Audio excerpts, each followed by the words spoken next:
Hello and welcome to another episode of Words with Friends. Today I am speaking with a friend about a word, like we always do here on Words with Friends. And who do I have this time? I have my friend Jess Pettit. Jess, welcome. Hi, thanks for having me. So outside of giving Jess a wonderful bio about all the things that make her awesome, the biggest reason that I invited her onto the show today is I wanted to talk about the word normal. And then I thought, who's the most normal person I know? And then I thought of Jess. So Jess, why might I have picked you to talk about the word normal? Well, it's actually funny is that I think most people would think you chose poorly, but I think you did a great job. I am a regular, nice person. I'm authentic in the sense that I'm the same person on stage as I am at the crack of dawn or the middle of the night. And I think there's a lot of people who are like me. Okay. Now, you say a lot of people that are like you, etc. We're still here talking about the word normal. What does the word normal mean to Jess Pettit? To me, what normal means is accessible, or the idea of something being normalized is when it doesn't seem extraordinary. It doesn't seem like a Halley's Comet unexpected surprise. It's just something that becomes comfortable and secure. Okay. It helps other people feel comfortable and secure. Gotcha. Now, sometimes I see the word normal confused with right and wrong. Mm-hmm. And people might use it in either self-talk or talk towards others where they might say that's not normal or is normal, and looking to be able to define it as an absolute one thing or the other. What's your take on that? Well, the dichotomy of right and wrong is pretty normal, right? So like that's how we boil everything down. But what we really mean is typical or atypical. Okay. And I think that the idea of something being atypical makes it more interesting, but it doesn't necessarily make it abnormal. Okay. Abnormal is really just about recognizing or being self-reflective enough to be responsible for our own sense of entitlement or own sense of expectations. Okay. Have you ever made decisions or choices in your life to either do something to try and follow a path of normal, or perhaps even an opposing choice to do something that was purposefully not normal? Oh, door number 2, for sure. I have spent my entire life trying to be an outsider, an outlier, the thing that's unexpected, the thing that's way, way, way, way not that choice. And there's a whole crowd of people of us over here. Okay. So that's normal then? I think so. So trying to be not normal can end up being normal. I'm confused. So are we, but we wear the t-shirts that say it's okay. Okay. So normal or not normal, either way is okay. Being yourself is okay. Okay. Now there's so much challenge in the world right now where people are being like pigeonholed, boxed, labeled, put into certain different camps. Either you're a believer, you're a non-believer, that you're pro, that you're anti, that you're all of those kind of things. Mm-hmm. And that crops up all of the time. So how do people wrap their head around this need to label people? What's your view on that? Well, I think the idea of labeling or putting people into boxes is often how it's also talked about, which is also a completely normal practice.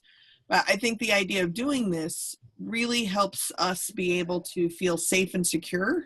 Yep. And prepared. So we make judgments and assumptions based on what we think or what we feel we perceive based on what we think is normal. So then based on those judgments and assumptions, we allow somebody else to be in our normal world, right, so that they can fit into where we're at. Then my suggestion is usually recognize that you do that and they may be slightly different than you think they are. The labeling helps us as a starting place. Okay. So where we think sometimes that labeling people might be a challenge or it might be a bad thing, then it can actually be a good thing? I think it can be a good starting place. I think if we're using good, bad, which is, again, a dichotomy, right? But if we're using good, bad about it, I think it's good for you to be able to notice your own habits and how your lived experience has created these expectations that you use for labeling. The bad side, which I think is fairly normal and pretty common, is that we don't allow someone else's truth to actually show up. Okay. So then we force someone or we treat someone the way we assume is correct. Okay. For them, and without ever checking in with them or checking in with your own mistakes, your own bias. Okay, so bias is a thing, even if it's a self-bias. Oh yeah, You can have conscious and unconscious bias, implicit and explicit bias about yourself as well as other people. Okay. Is normal about trying to fit in? It could be. I mean, I think normal could be about trying to fit into what you're trying to fit into, or expecting other people to or not to fit in. Okay. When we think about positive or negative bias, I think that that's about, oh yeah, they completely click. Oh yeah, they're a fit. And then negative bias is, oh no, they would never do. Or I would never have I always think about like hiring committees, like who would you drink a beer with? Right. Well, what if someone doesn't even drink beer? You know, so the positive bias is usually an instant assumption that they fit, and a negative bias is usually an instant assumption that they don't. Okay. And you might be right, but you're making an assumption. We all reach like pivot points in our life where we're looking to make a change in direction, a movement towards or away for something. And often we look towards what right or wrong or what even normal would be in that set of circumstances with a view to be able to sometimes move towards that thing without even the knowledge of whether that feels right to you or not. Like there's a normal way that you should show up in the workplace. There's a normal way that if you want to be a speaker, this is the normal set of tracks to run on. If you decide that you want to work in the world of fitness, then here are some normal set tracks to run on, or this is what normal looks like in the form of a role model. How does it kind of appear in your work where people actually want a thing, but then don't feel right in trying on the version of normal that sits in that world? Well, I think the key word is the trying on, right? So if you're trying to be a role model, you're trying to start your own business, you're trying to convince somebody to buy your widget, you're trying to bake and you'd have never done it before. The idea of trying on something new is constantly seeking rejection. And if you take ownership and responsibility for constantly seeking rejection, then it becomes relatively normalized that you're doing something brand new and it worked. You're doing something brand new and it didn't work.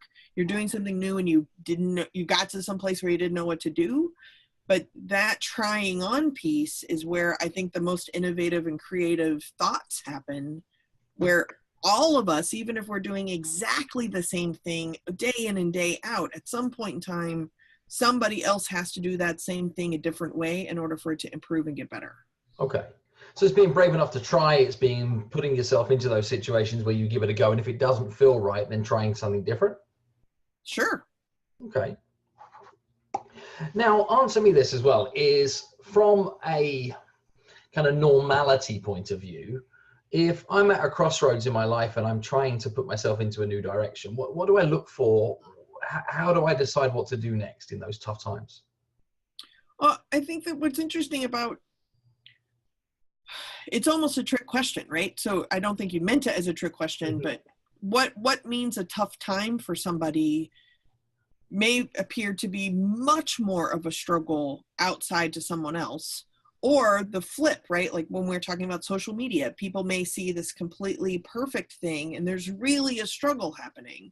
And that disconnect is why an actual authentic conversation is needed to find out what is actually happening. I think it's just as normal to misread or to not be paying attention to cues as it is doing something brand new, which is not necessarily actually original. And that is actually trying to engage in a real conversation. Okay. That's when you can find out what's really struggling, what's really behind either the veneer they're putting on or your lenses, because you don't necessarily take the time or patience to see the truth. Okay. Tell me some more about veneers and lenses. I think it's a two-way process that I limit what I am able to see about other people or other opportunities or my surroundings based on what I'm interested in seeing. And I think that we also often as humans, whether we are at work or in a different family setting, I think we switch certain codes in how we show up and how we interact with the other people based on what we think is appropriate. So we cast a veneer to make us fit into what we think is appropriate for that space. And neither side of this is actually engaging in an authentic conversation. Okay. And what are the risks then to doing that? Because we all look to judge. We make instantaneous viewpoints about the others that we meet. No doubt they do the same towards us. What are the real risks of perhaps having this tinted lens or showing up with a veneer that isn't authentic? What are the consequences of that showing up in your life? I think that, I mean, so from a personal place, when I burnt out doing diversity work that I had been doing for the last 10 or so years, about 3 years ago, I think I stumbled into these risks. And what I realized is I needed to do something outlandishly different in order to get some different results. And where, yes, I can take responsibility for the judgments and assumptions that I make, and that makes me feel safe, and that makes me feel prepared, and I can leave space for other people's truth, where I can do that. The risks involved, and even if I take full responsibility for the judgments and assumptions I make so that I feel safe and prepared, if I don't understand those habits, and I don't understand how my lived experience taught me those habits, and then what are the impacts of those habits on other people, I can't, or maybe I can, but it's extremely more difficult, I think, to have an authentic, vulnerable, curious, generous based relationship with another person. So I might feel like everything's going on fine. It's great. I'm good, right? There's food in the fridge. My dog is smiling. Things are good. Okay. But the risk is my fulfillment as a human being in this life. And I think that there are a lot of perfectly fine people who are hollow and don't actually feel a sense of purpose or a sense connected to something greater than themselves. And I think that the most abnormal thing you can do is recognize that the fuel that you have to use in order to connect with other people is actually fueled by your own connection to yourself. That's the biggest risk, I think. Okay. So if that doesn't show up with authenticity, then you almost burn too much fuel in doing so. Right. It takes so much work. When I first started as a speaker person, I thought I had to wear like navy blue and lots of navy blue. I worried about my content. I worried about my sense of humor. I worried about what I found interesting in the world. I have a very quick mind, and in elementary school that was seen as a weakness, and now it is seen as a strength. But I'm able to use or utilize the tools that I have in a way that I feel is really helping me have a more authentic life. And I don't mean that in a cheesy mural way, but I mean like I'm really proud of who I am almost every day when I go to sleep. Okay. Every morning I wake up and I'm like, oh, how did this happen? Okay, let's see what we do today.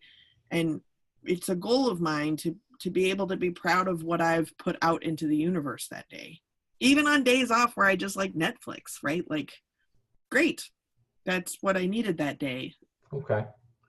So if you look back on your life, particularly your speaker life, where you mentioned that you felt like you needed to fit in and that you felt like it was uncomfortable from the start. The navy blue days. Yeah. Well, what were the checkpoints that you kind of worked through that if you look back on it right now, where you can see as either like catalysts or tipping points or key defining moments between that point and now that helped you work through it and come to this change? What's fascinating is that it's just my fear of being welcomed that is also what fuels my I don't need to be welcomed by nobody, right? Like I'm doing those at the same time. So when I wanted to fit in, I felt like I had to do this, and everything in me is like, no, what are you doing? Why would you even do this? And then I saw two women at a National Speakers Association meeting who had either different colored hair. One of them also had feathers in her hair, and they may not even be like working. I mean, they actually are working, but I didn't know that. But the audacity of doing something so normal was like the breaking point that I needed to realize that I was doing something so unnatural to me that if I just did what I did every single day, I just showed up in my normalized way. Not only is that good because I'm actually pretty good at being myself, but it's also a fantastic point of distinction, my normalcy, from other people in the same normal category. This is awesome. I'm learning so much about a word just from listening to you talk here as well. And it's like, so normal isn't perfect. Normal is real. And the only person who can define normal is you to yourself. It's not something you look for outwardly. So let's think of the concept of normal. When you first said the word, when you first said, Jessica, you're going to get normal, I was like, what? So the first thing I thought of, and I'm a very visual person and it's always about food, but when I first heard normal, I was like, what are you even thinking? Like, there's so many more interesting words, blah, blah, blah, right? So then that's me doing my normal thing of trying to go outside of what is being prescribed to me, right? So then in my normal way, I came all the way full round and was like, oh, yeah, it's totally normal. So then the food trigger that the word normal has to me is when you're making biscuits and it's still dough and it's covered in flour and they haven't baked yet. And I don't know why that's what came up with me, but that's what came up with me. I'm going with this. I'm loving it. Well, what I love about this whole idea, right, is that if we're using biscuits that are covered in flour and they haven't even baked yet, there's so much potential. It's not that hard to get to the flour covered dough part, and a biscuit isn't that fancy, but like it's a critical part of a lot of meals. And I think that it's if I trust my instincts, that's why unbaked biscuits showed up, is that there's not a lot of like glory and glitz connected to what we think of normal. We use it as a really pejorative term, but what's so powerful about it is that everyone has one, and for a lot of us, they're deeply connected to each other's definition of the word normal, so that we can set what a normal outlier is and what an abnormal thing is, which is actually pretty normal because we can identify it. So it's really a system of benchmarking or almost labeling, for want of a better word, earlier. And I find it fascinating that you picked the word biscuit, because obviously I'm British and the word biscuit means a different thing to me than what it does to you. True. So what's normal for a biscuit for me, like you're saying that many meals are made with biscuits. I'm like, that's not normal. Oh, but couldn't it be? Because you could have a cookie in a meal, right? Like a chocolate chip cookie on the side of a meal. That's the best kind of meal ever. But that wasn't what you were talking about. You were talking about a biscuit that goes with gravy. And there's going to be a lot of people right now thinking, a biscuit with gravy? And I urge them to either go try it, go try that on for a while and see how they feel about biscuits and gravy. And look it up on the internet if you have no idea what it is that we're talking about. But it's a really gross American thing that's delicious. But what is, I think, is important though, is this is a great thing about lens and veneer, right?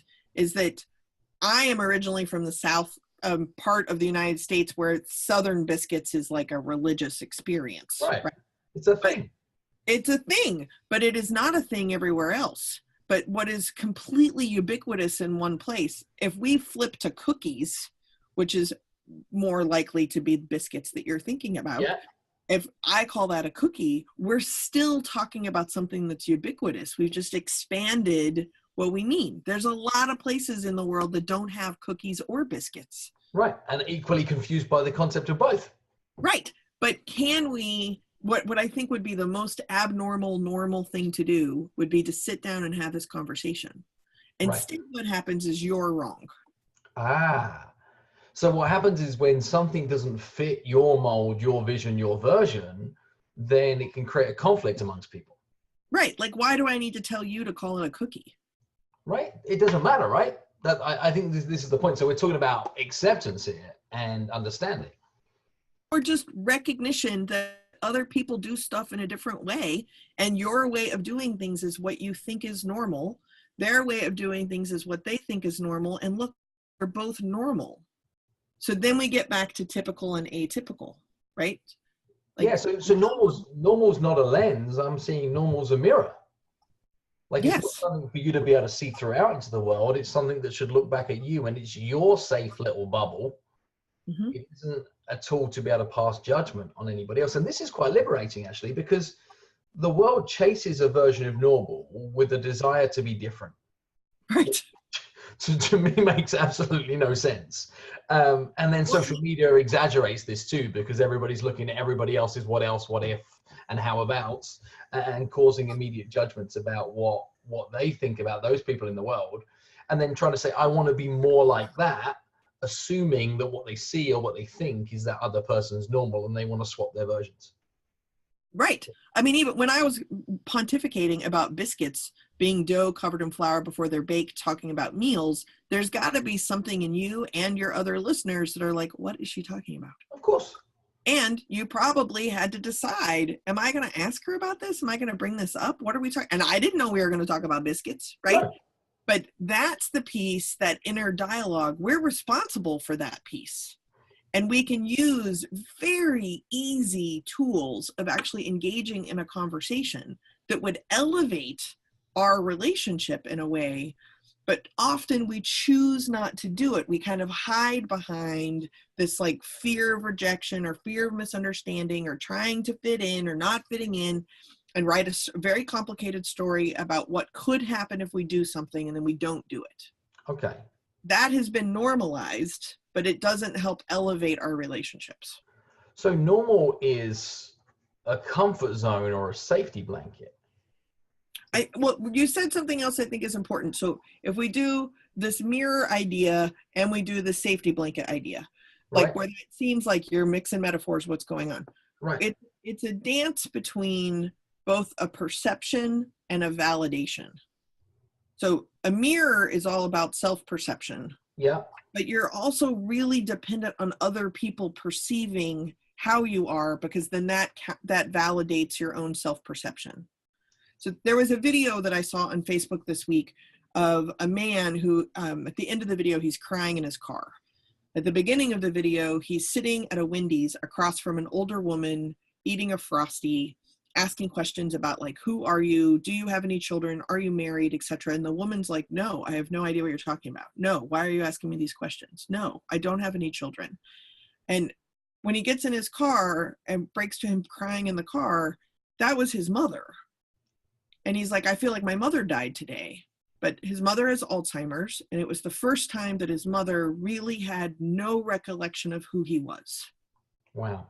So does he cease to exist as her son if she no longer has the validation or the perception of being the parent? And in that moment, like, these are very ordinary experiences that children are dealing with their parents who have Alzheimer's or loss of memory or traumatic brain injuries, things like this. This is a regular occurrence that happens to some people. But the balance between the blanket, the comfort of being validated, and the perception of what you actually see is the tango between the two. So I guess what we're discovering here is that normal is a belief and not an absolute. Sure. And that would allow it to mean that normal can change. Where if it's an absolute, you have your biscuits and I have my biscuits. Right.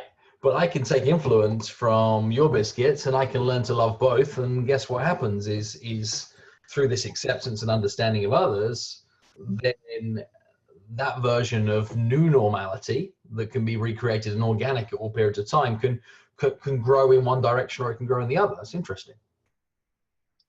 But it is acceptance in the first instance that normal is a fluid place and not this final destination that is crystal clear with perfectly trimmed edges and something that you are required to fit in as a cookie cutter, I guess. Let's keep in with the cookie metaphor in place, or the biscuit metaphor in place, is that normality is not about fitting into a predetermined mold. It's something different to that.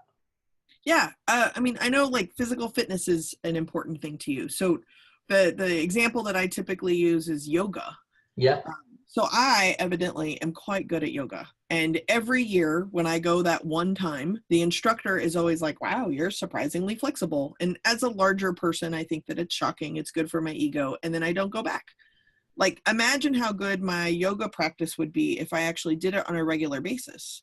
Right. Like, doing yoga once a year is not actually a good yoga practice, right? I've been told that I'm actually good at it. There's no reason for me not to do it more than once a year, right? So I do it once a year, and I sometimes as a joke, because sometimes I don't even get it in once a year. But as much as I joke about it, what I think is important to understand is that you don't have to be competent at it to do it all the time. And often, if you are good at it, you don't even think about it, so you don't do it all the time. So if you're redefining the fluidity of what is normal, you can add things into this bucket all the time. And I'm sure, like, whatever your favorite workout routines are, the very first time that you ever did that new thing, you might have loved it, you might have hated it, and the 7,000th time of doing it, you may still love it or hate it. Yeah. It's the ongoing conscious practice of doing something that makes it a practice. And I see something different there as well. What I find crazy interesting, because I just came from the gym this morning not so long ago, is if I go and work out in a hotel gym and nobody else is in there, and I feel like the strongest, the fastest, the most limber person on the planet in that environment, part of me sees that as a win. And then I go to New York Sports Club this morning and I'm surrounded by what looks like a professional setup of athletes that make me feel like an absolute loser. And the experience is altogether different. And it's about creating a benchmark for normal and the impact, and understand what that can have in the world. Because, you know, if I look at the 5 other people in the hotel gym while I'm traveling and I see myself as being above that, I'm like, they're normal, I'm better than normal. And then this morning in the gym, I'm like, they're normal, I'm a way off of normal, I'm abnormal, I feel uncomfortable. And I wonder how many times that thing shows up in the world for other people, this judgment, this boxing piece, this need to be able to use other people to benchmark our success. Because I guess that can be quite poisonous. It can be if it's used for bad, right? But you can use the force for good too. And I think this comes up in everything. Right. You know, if with gyms, right, like Planet Fitness's whole point of distinction is that you are not allowed to be a gym jerk, right? There's no judgment in this gym.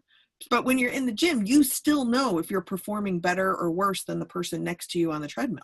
Right. You've looked across and you've checked out, you know, what pace they're going, what incline they're at, how long they've been going. I found one number, if one number only, like, yeah, but I'm up on that. Right. Exactly. So the point I think is important about benchmarking is that benchmarking isn't just one drop, right? And I think that this comparison thing that we always say, like, oh, it's so bad to compare yourself. Well, we don't even know how to like navigate space without comparison. Right. So let's just compare, but let's pay attention to the role that perception and validation play into how we feel that we measure up to our definition of normal, as well as the definition of normal that we think they have, right? So, I mean, even if you're in Starbucks and you have a really complicated Starbucks order, there is a point that makes you think like, I know this, right? Or you go to In-N-Out and you order off the secret menu. Yeah. You can feel superior because you have the ability to do things that other people can't. You can also feel like, I'm so sorry, can I just get a half pump of Hazel, right? Like you can also you can internalize it in a way that makes you feel like more high maintenance or more abnormal. And the reality is that conversation is actually what maintains our individual sense of normal and the group collective sense of normal. Okay. So the normality in that, can I have an extra pump statement, is that what's normal to you is that you don't want to put anybody out, but you still like things your own way, so that your expression on the whole thing is with apology as opposed to with them up. Right. Which, and now we're getting into shrinkology, right? So like, you have to be, you are worthy of a half pump of Hazel. Go for it. Right. So. Yeah. Ask like you mean it. So if we're in a position right now where we're looking to be able to pivot, we're looking to be able to make a change, we know role models are out there, we're feeling like we are abnormal, we want to be more normal, we're feeling like we want to go out and be truer to ourselves in maybe the next step, the world can present us versions of perfection that can be paralyzing. You mentioned about like the Navy period in your life, and you looking towards other people in terms of role model, and then you made a decision to be more like yourself. I don't want to get all like woo-woo on this thing right now, because I think, you know, the term authenticity and showing up as your true self and love yourself, etc., have become like trendy things to be able to say. That's what I meant by mural words, right? Like they sound like a mural. But I want to get to the truth in that point as well, because if I showed up every day as the exact way that I would like to show up every single way, and I was always true to myself and my feelings and my purpose at that moment in time, I don't think I would have the success that I have in life right now. I think sometimes I need to use a veneer, or sometimes that I need to make a conscious decision to fight how I really feel in that moment, to be able to deliver a service or to be able to perform congruently towards somebody else's goals more so than mine. The risk to being truly authentic all the time is I'd become an arsehole. So how do we fight that balance? Because we can't, through my lens anyways, I don't believe that I can show up as my true self in everything that I do, because some sets of circumstances require a different version of me at that moment. Well, I think that goes back to definitions, right? So I think that first off, and when you said become an asshole, first off, we are all assholes. So you have become aware in a moment that you are more of an asshole than maybe you wanted to be at that moment. Okay. So the great equalizer is that if you ask anybody else, someone is going to think I'm an asshole. So just be responsible for that, right? Okay. But it's a chain or contagion of events, right? So now we're switching metaphors from food to clothing. So okay. If I was all worried about not wearing enough navy blue, for the record, I never bought any navy blue. I just felt like I was supposed to. And I don't want to do that. Luckily happened fast enough with enough success that I realized I didn't have to wear navy blue. Now, what is interesting is one of my favorite sweaters is navy blue. I really like it. But I'm not wearing that navy blue sweater because I was told I had to, right? Should I apologize that my dogs are very excited? Fire truck just went by. No, I have dogs. You're welcome. We're in my house. You're in your house. Okay, great. So there's a sense of authenticity in the moment that I think is required. And not everybody can handle your truth. So you get to pick and choose which pieces of your truth you're going to make available to other people, right? And sometimes you're right and sometimes you're wrong about what other people can handle, which again is where that conversation comes in. So yesterday, one of my best friends here is getting ready to do a huge presentation on Tuesday. It's like a career-changing conversation for her. So she's nervous. So first thing she does, this happens to me when I used to go on like big dates or something. I was like, So the first thing you do is borrow someone else's clothes because your wardrobe is suddenly not good enough. So where I don't feel like I dress professionally enough as a woman speaker, my friend who's doing a very important presentation came to my closet to pick more professional clothing. So do you see the contagion of events? Yeah. So she picks a dress. I will admit it is a dress that I can't get rid of because there's nothing wrong with this dress, but there's something about it when you put it on that I don't like. But I still own it. So I was like, maybe this is why I still own it, is so that she'll wear it. She gravitated to that dress. She put the dress on. It fit her just fine. And she came out in the dress and she was like, what do you think? Do you like it? And I'm like, technically speaking, it fits you. And she's like, I know. Look, I'm presenting. She was totally uncomfortable. It really wasn't her, but it certainly was a professional outfit and it fit her well. She goes home and I'm thinking, how ironic is it that she came to my closet and she picks the one dress that I feel really weird in. And then she came out like I feel when I'm in that dress. She took it home. And then eventually she called me like an hour and a half later and was like, I'm going to wear my own clothes. Great. Good. She's like, I need to feel confident. I'm just going to wear my own clothes. This is what I look like. It's my research. I'm going to do this. Thumbs up. But I think she needed the whole cycle of that in order to feel confident enough in her own clothes. Because her clothes, if we go back to the word of the day, her clothes were too normal. And then what she needed to do was normalize her own presentation. Now all of a sudden her wardrobe is fine. I love that. So it's about comparing for a second. It's about going to try it on for a short period of time. Maybe look towards some of the role models that exist in your life, or some of the things that you want to have more of or be more like or do more things that are similar to. Go find the truth in that thing.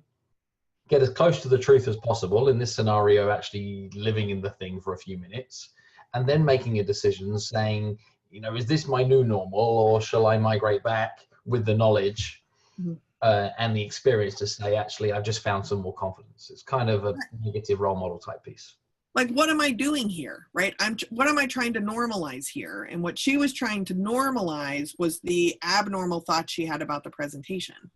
So instead, she just normalized the thoughts she had about the presentation, and then suddenly her wardrobe was fine. Right.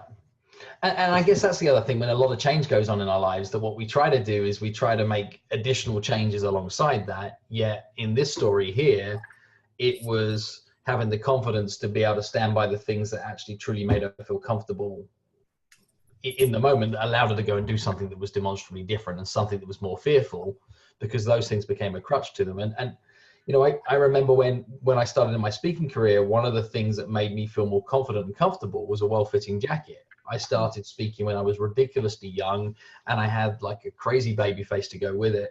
And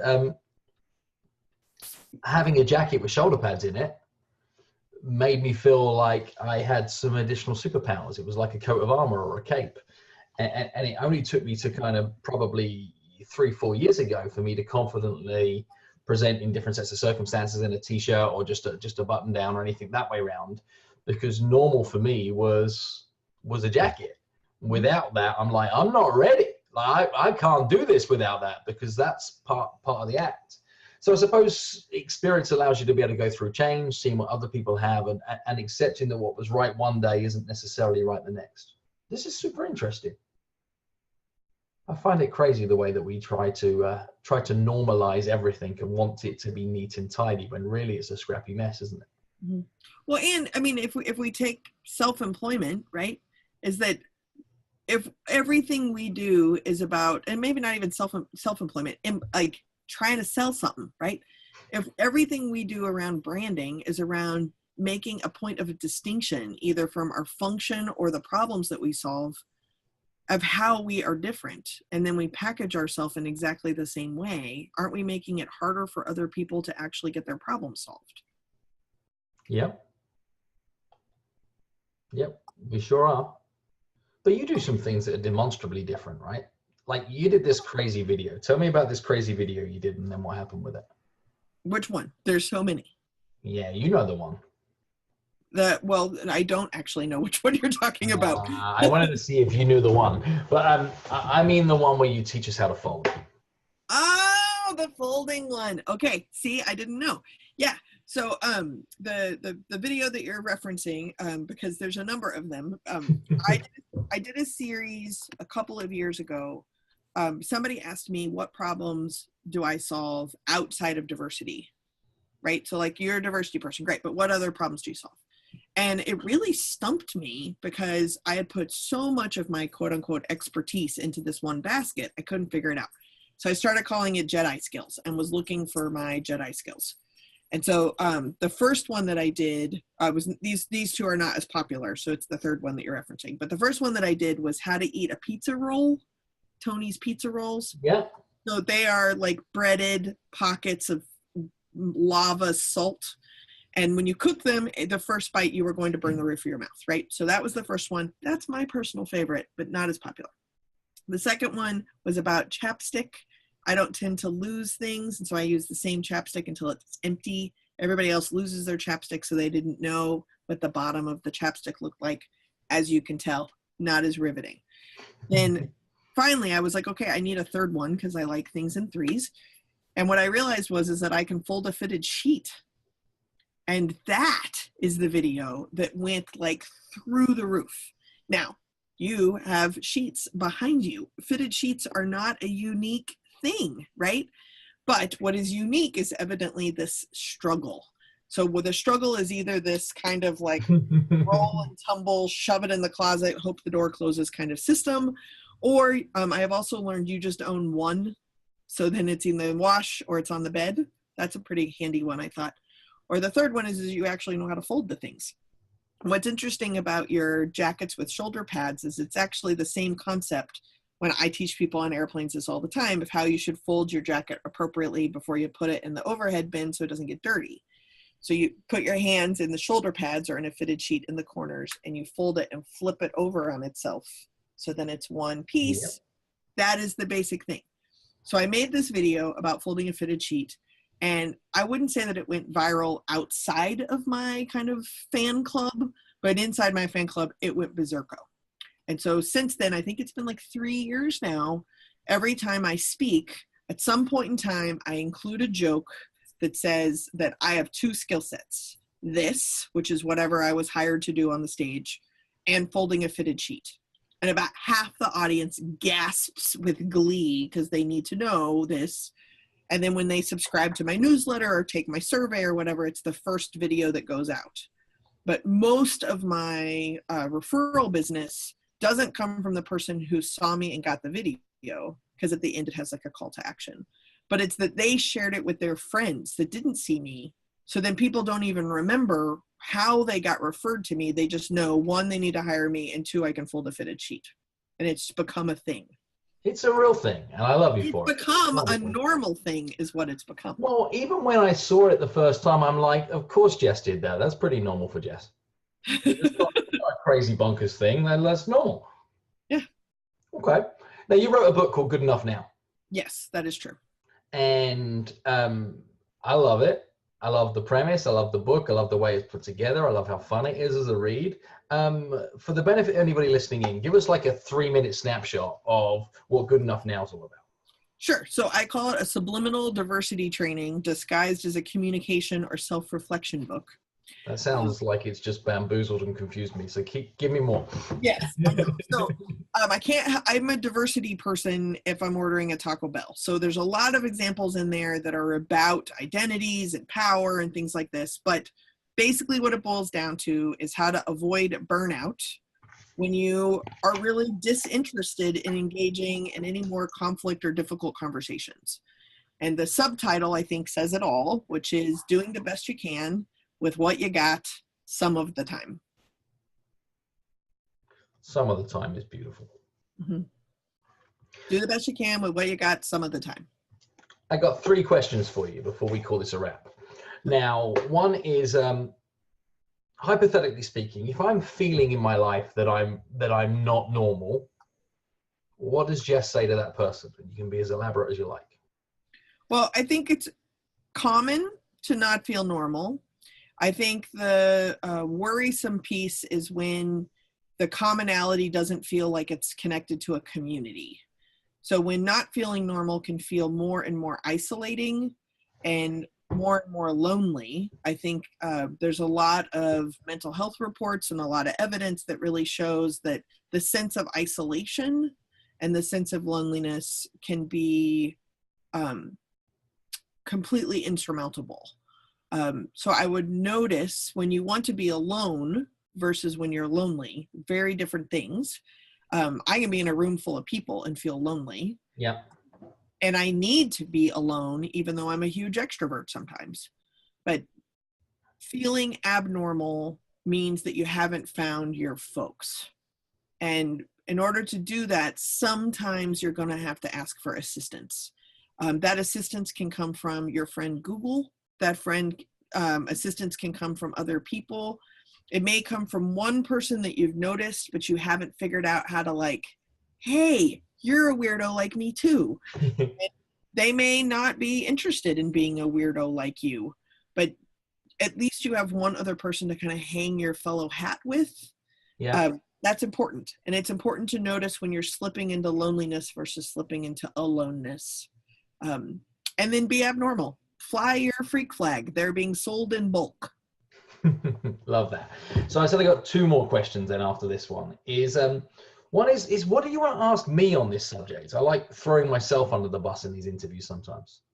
Well, I've watched a number of your interviews, and I first off love the audacity to just have a conversation about where it's going. I think some of these podcasts that I've been on have been so structured that they've lost a lot of the good nuggets that can come out of it. So that's exciting. But I'm surprised in your choice to choose the word for someone that you don't always know. So what do you use to kind of instigate what that word is? Is it just first impression? You spin the dictionary and randomly put your finger down? This is my show where I make the rules. So that means that the rules don't always say the same for every episode. Mm-hmm. It means that it's my show and I make the rules. I have two simple rules. One is the person needs to be somebody that I already see as a friend or would like to be more of a friend. That's rule number one. Hearts. And the second is I pick the word that I want to speak to that person about. Excellent. That's my only criteria. It's not like, hey, what is their word that they own that I want to be able to talk to them about? It's like, I want to dig beneath the surface on something that I'm intrigued about. So largely, this is a conversation that I would have wanted to have regardless of whether there was a camera or a microphone in place anyway. It's a fun way for me to better get to learn more about people that I already adore. So there's my criteria. I think that's really beautiful. I think what's interesting is specifically those of us doing like videos and podcasts in the speaking industry, etc. I think the word bravery would probably be used because what I really appreciate is that you're asking people to get out of the box of their brand and have a legitimate conversation about a word. Right. And it sounds really funny, but it's called Words with Friends. That's all it is. It doesn't have to be a word related to it or the assignment that comes along with that word. And just in that, it is such a vulnerable, inviting space that all the conversations that I've been able to listen to, and I'll keep listening, that the ability to listen in to a conversation as it literally is unfolding is what I think friendship is supposed to be. Yeah. And I think of my next questions whilst listening to your answers. Here is my pre-planned notes on today's call. Excellent. Right? So that's how this comes about. And now one other thing that I wanted to ask you is in this entire series, I ask everybody the same question. It's not the same question I asked the people in the first series, because if they saw that, then they might think about pre-preparing their answer. But I do want a word from you. I'd like to know a single word that if there was a word that people use to describe you and that you heard somebody using that word to describe you and it made you feel good, what would that word be?